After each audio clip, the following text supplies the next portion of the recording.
Hello. Hello. Welcome to a video of our discussions and overall thoughts of the documentary Inside the Manosphere. So, Inside the Manosphere is a documentary by Louis Theroux. It's a Netflix documentary.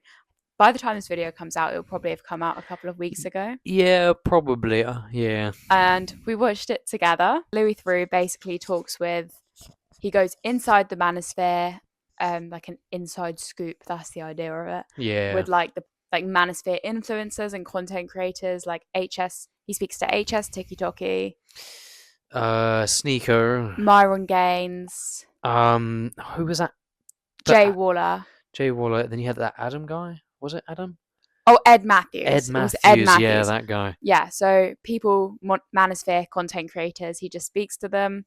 And hopefully, this is going to be an interesting conversation because obviously, I'm a woman and also a big feminist. And Sean is he's a man who was somewhat influenced by the Manosphere. At a very, like when I was sort of 10ish to like 10 to 15, around that age gap. I'm not entirely sure when.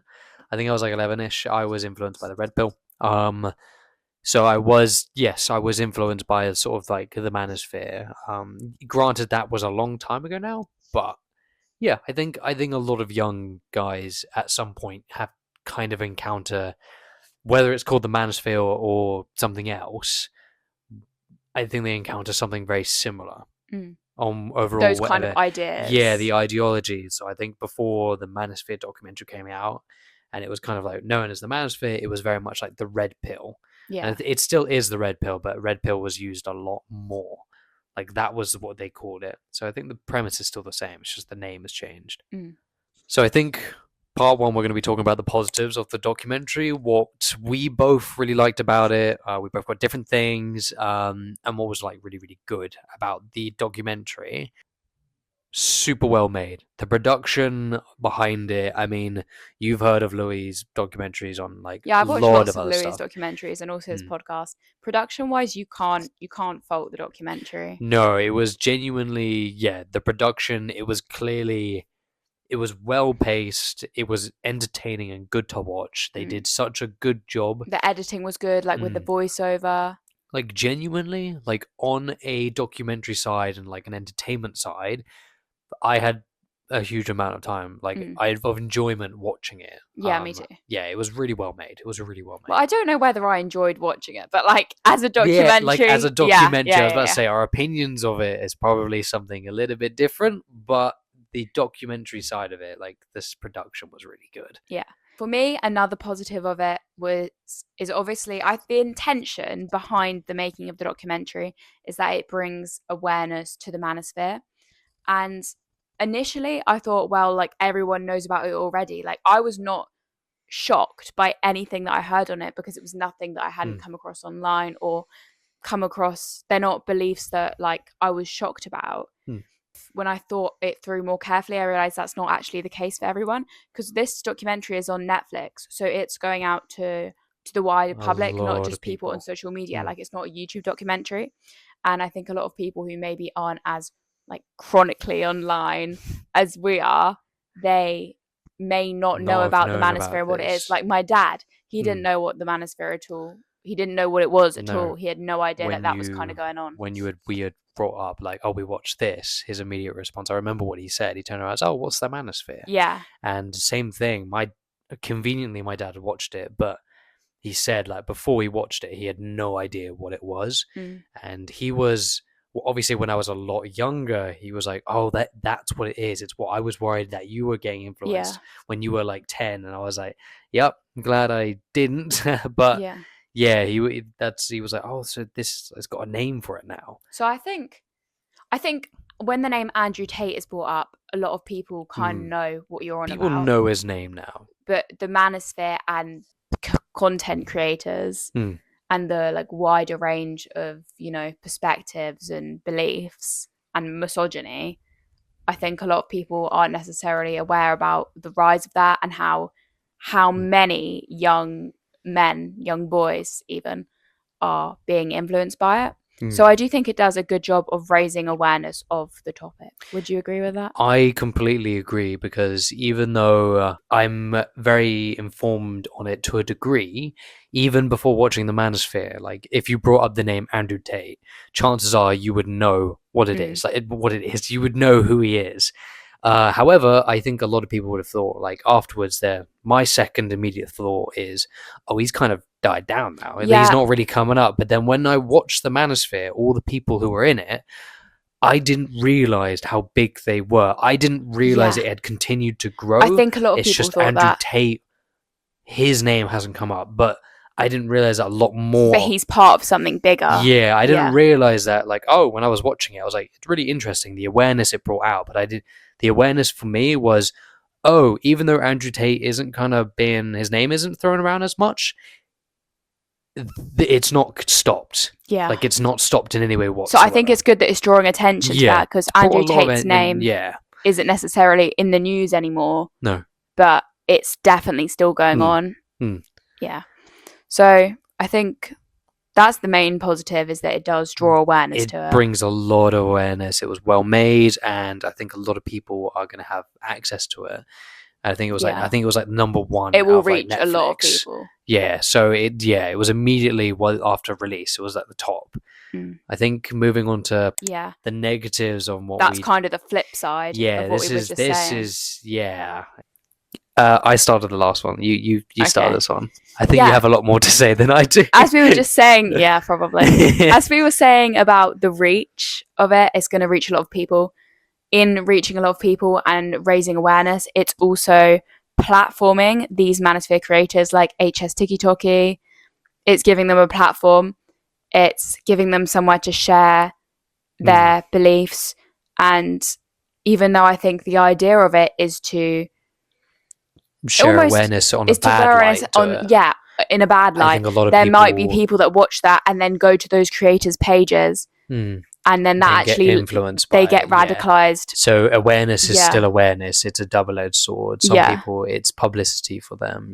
So publicity, and it's platforming those people and those beliefs, but also it was probably quite lucrative, especially for the creators on there, because even though they weren't paid directly, people like HS TikToky, there was so much like clip farming. You could even see their camera crews filming it all from their perspective to reshare it.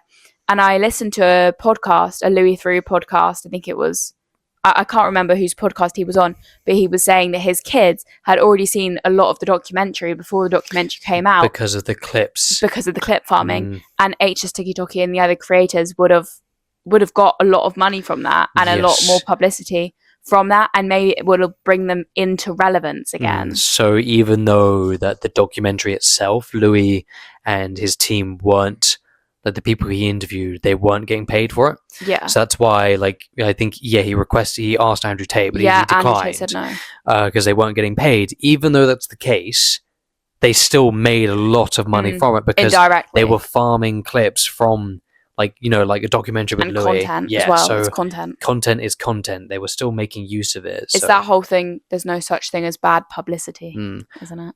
So wait, I feel like I should let you talk first. Is there any other negatives? I have a big negative, but I think that's going to lead on to the next part. So if you go for it. Hello. Another negative is, I think, the documentary brought a lot of attention to the manosphere, but specifically to the extremes, because the manosphere is more than just these big creators. It's more than just these rich men, like the people at the very top. It was like they're kind of at the top. They're the influencers. They're influencing younger people and people who are watching them. But the manosphere is more than that, and it's not always as extreme and obvious as, as the kind of ideas that those people are pushing. So maybe they could have also drawn some awareness into, it's not just those influencers. It's in our society. It's ingrained in our society, and that misogyny is becoming more ingrained in younger men and boys. Everywhere. It's not just those people. It's your brother, it's your boyfriend, it's, like there was a time where I went to the gym and someone there was making, what is it, rape jokes. Yeah. Right. That is part of the manosphere. So the documentary showed you what the Well, I don't think rape jokes specifically are part of the manosphere, No, but but like the idea the is, idea of like there's a link. making That jokes about misogyny, that, like yes, with your other 100%. guy friends. If you're all making jokes about it in like the sort of circle, there is going to be probably a higher link of Yes, people. undervaluing Yeah, consent completely. exactly. And that's the same kind of thing that you heard like Myron Gaines talking about. Yeah, so like I decide. Yeah. I hated him. Yeah. What was your big negative that might lead on? My biggest negative, which I didn't really like. I love the podcast. I love the documentary. I love that they aware about it. They brought the awareness. It feels like too much of the documentary was focused on the showing and the awareness part of the manosphere. What I didn't like is the fact that they could have done so much more with it. So, for example, I'm sure a lot of people who watched it would have seen it and seen the extreme side and would have been like, what? There are actually people out there who think like this. Like, it's a shock. It is a huge shock. And I'm sure a lot of people would have turned and like, well, this is stupid. But to a lot of people, especially young guys, it's not. And at one point, me included, I didn't think it was stupid. I was influenced by it. Now that I'm older, I'm looking back, I'm like, this is ridiculous. But to a lot of people, it's not. What I would have loved, and I think they could have done, and they missed such a huge opportunity, was after they shed light on, okay, this is the manosphere, why are so many young guys attracted by it? Like why more of an analysis. Yeah, of it, so like that little extra step further, like, okay, now we know what it is. Why has it grown so big? Because clearly it's working. Like, people, like a lot of young guys really like it. I'm not laughing at him. My brother's singing in the bathroom. So, Leo. No, you can keep singing. It's fine. I didn't like the fact that they could have gone into so much more detail. And for example, like there was two people in the documentary where they were like fans. Right? Yeah. They were fans, and then a famous sort of quote went around that went kind of, a lot of people saw it as like, oh, I don't believe in depression. You got all the tools there. You know, I was sad for a bit because my brother killed himself like last year. Yes. Well, I was sad. I think I was like, okay, so he's openly said he doesn't believe in depression, yet his brother took his own. Like, I was sad. I think I was like, that's complete direct opposites. It would have been more interesting to see that kind of route, like interview more people who fans kind of like that, and like kind of just see why. What is it that attracts them so much to these influencers at the top? What is it that they're so, what's the word? Not necessarily. I don't feel like, not a justification as to why they're turning to the manosphere and why they're believing these things, because it's not acceptable. No, it's more just like, what is it? Because my brain can't figure out just the why. Like, what is it? The documentary is saying, here's the problem, but it's not saying why we had this problem or what we can do about it. Because I feel like the manosphere is like it's a form of radicalization, especially the views shown in the documentary are very radical. It's not telling you why people are, how are they being radicalized, and to stop people being radicalized and to de-radicalize people, you need to understand why are they turning to that in the first place. It's very much like the documentary. What I kind of got from it, kind of in my head, was like, oh, here is like the manosphere, inside the manosphere. Here is what it's like at the top. The people, like the mindset behind it. Here's that bombshell. They've dropped it. Do what you will. Like, we're not gonna look on why. We're not gonna look on how we can help prevent this. Like, what we can do to help. None of that. It was just, here you go, bombshell. That's it. Nothing else added. Yeah. So I think it was like, that is what I didn't like, because it felt. It was like an opportunity missed. It was an opportunity missed. It felt like at the end of the documentary, it felt like it was kind of left like on a cliffhanger. That was like, I was like, oh, was there not? I was not going to go into it further. And what are we going to do about it then? Yeah, it just kind of left it there, and I was like, you kind of left it a little bit of a weird place. So I feel like it was a missed opportunity. I think it's a very interesting choice that it was Louis Theroux to do the documentary. I like Louis Theroux, but I think and I think he did a good job. But I just think it's interesting that it took a man making a documentary about this because there's been to draw attention to it, when countless women have spoken about the manosphere, misogyny, sexism in our society. They've written books about it, a lot YouTube of videos, Substack essays. There's been probably, I'm sure there has been a documentary already, probably, but it just hasn't had the same opportunity. So I just think that's almost a reflection of that, of it in the itself, issue.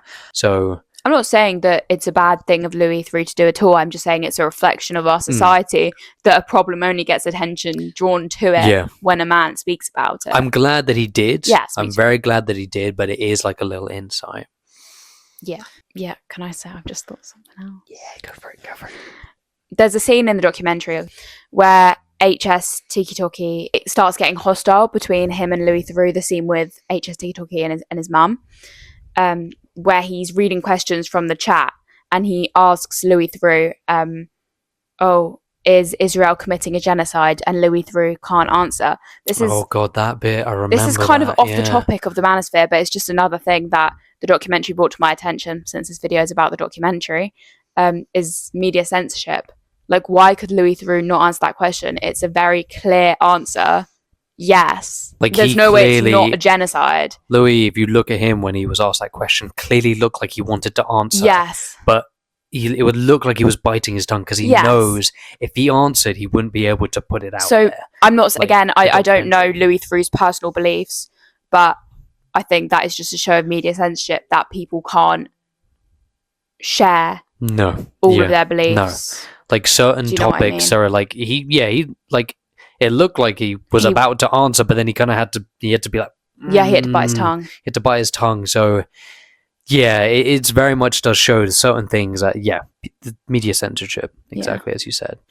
Maybe we'll make another video going more into depth about our thoughts on the manosphere. Yeah, I think definitely, if this is something that you guys really enjoy, I think the manosphere is a very big topic. It's not just the people at the top. It's very broad. It's not enough for one video to go into it. On that note, I think a question of what we think, why people turn, especially younger guys, why do guys turn to the manosphere? I think that would be a good question. I mean, why do you think guys turn to the manosphere? I think it's an insecurity thing. I kind of got a vibe, but this is a personal note. I kind of got the vibe from the guys that he was interviewing that they were all insecure about massively about something, overcompensating. But I see that right. We're keeping this in here because that is stuff that you shouldn't say, because I think it's making it seem like having insecurities is a bad thing. No, everyone has insecurities, and maybe it's not having insecurities that is causing people to turn to the manosphere. It's the perception of insecurities and men's perception of men having insecurities. Okay. So I'm gonna go into that. I meant as in, like, the guy who was going on about the car. I was like, that car's not success. Him having like a one-way monogamous relationship. That's what I meant by overcompensating. He's insecure about something, so he then has to sleep with not just his wife, but then multiple other people at the same time. Okay. That is, like, there's probably some sort of insecurity deep down somewhere. The reason as to, all right, why? What's the reason? And I don't even think he himself would know. I don't think he's probably looked into that. But I think the biggest reason why a lot of young guys, including myself at a point, would have been influenced by the manosphere or red pill or blue pill, all of this kind of stuff, is based on insecurities. Because if you think about it, if you have an influencer at the top who's relating to you in some sort of similar way to the same struggles that you have, for a lot of guys, I think it's probably to do with like relationships. I think that's a big thing, or whatever the insecurity is. Immediately you start to feel like you build up this trust with this person. If someone's got the same insecurities as you, you're more likely to be like, oh my God, they're struggling with the same things. I think preying on those insecurities is a personal thing I have hugely against, like, the people at the top of the manosphere. So you think the people at the top of the manosphere are preying on people's insecurities? Yes, massively so. Escape the Matrix, all this kind of stuff. you guys are profiting off them buying into your thing. Yeah. So you telling them like, oh, you're worried about this, invest in what my thing, my course, whatever it is, and then you can escape. I was sad thing was like, you are the system. You're at the top, profiting off other people's insecurities. All these younger guys, you are profiting off them. I was sad thinking, that is so incredibly cruel. If you sit back and really take a big look at it, I'm like, okay, yeah, escape the Matrix. You know, this like 9-to-5 job. Yeah, they're making money from you and buying their stuff. And if you think about it, but yeah, it's only like £10 or something, or like £50 a month. Yeah, thousands and thousands of people are doing that. So, and also, how else do you think they pay for? They've escaped from profiting off younger guys' insecurities. Also, there's a scene where Louis Theroux actually he pays into Harrison's trading thing, I think. Yeah, and he loses all his money. He These schemes are set up to make the people who pay for them fail so that they'll pay more money. Like an insecurity, like on that, is like, being financially stuck. You can be financially free if you invest. Yeah, in I feel like we're getting company. too deep into this. Okay, yeah. But something I said off the back of that was that the manosphere is to men what the cosmetic industry is to women. But that's definitely like leading. Yeah, well, I think that's the ultimate reason why I think there's a lot of young guys turn to it, is because insecurity. There's nothing wrong with having insecurities. It's just, unfortunately, they are profiting off it. I agree. And I think that in itself is incredibly cruel. It's sad. It's sad because it feels like it's been taken advantage of. In HS Tiki-Toki's own words, my kids are going to be safe. My kids are going to be well fed, right? He doesn't care about the people who's buying his stuff. It's making him money. He openly says it's feeding his family, so he doesn't care. Yeah. He bought an OnlyFans agency, and I think it's disgusting. He bought the company that organizes it, so I don't really know where you're going there. He doesn't care about the morals. He doesn't care about the morals. He doesn't care about the people. He cares about how it affects him. Yeah, and I think I would argue that is because our society has become so individualistic. Like, what can I achieve? How much money can I earn? Yeah. Money is part of like value, and I think the reason people turn to the manosphere, like Sean said, is partly insecurity and vulnerabilities. Like in the film and the documentary, they discuss about how a lot of these people in the manosphere had unstable like families growing up. Like, you know, they didn't necessarily have role models, etc. I think it's reflective of our society as a whole, and I think misogyny has always existed in our society, and the manosphere is like a perpetuation of it. It's not a new. The beliefs that are in the manosphere are not a new thing. No, they've been around for quite a long time. Yes, the manosphere is just how social media and influencer culture. Yes. Yeah, so this is what it's called now in this day and age. But it's been not around for a long time. Yeah. No, it's been around for a while. I think the last question that we also had is it stupid? Like, are the people My dad watched a documentary. He was like, "Oh, it's stupid. They're stupid," and that was kind of it. It's closing off the conversation that they're just stupid. Like, it makes them sound like they're an anomaly, but they're not. Their beliefs are being passed on, and they're influencing other people, and that is having a massive impact on our society. And it's not. You can't just dismiss it as being stupid. Because if you think about it, one reason it's probably going to lead to them to turning to the manosphere is the people around saying, "Oh, your insecurities are dumb," right? For example, like, because it is kind of dismissing. Yeah, I know, but I don't think you should. It's very difficult because you have to draw a line between having sympathy. I don't think it's as clear as victim perpetrator. Yeah, I don't think that exists. You can be both, and I think the people who are following the manosphere are both. So, getting back on track. No, we're not getting back on track. We're just doing an outro. Those are our overall thoughts on the watching inside the manosphere. If this is something that you liked watching, and we definitely have a lot more to say on the manosphere as a whole, not just the documentary. Yeah, but we also have a lot of things, a lot of really good, in-depth, deep topics and discussions we've had. So anything that you guys would like, and if you guys enjoy this, comment, give us a little shout on what you'd actually like us to watch, talk about. Yeah, let us know in the comments. And also, I want to hear your opinions too. So let Yeah. us know your thoughts on the documentary in the comments as well. Yeah. All right. Cool. Thank you for watching. Ciao, ciao. Bye. Ah.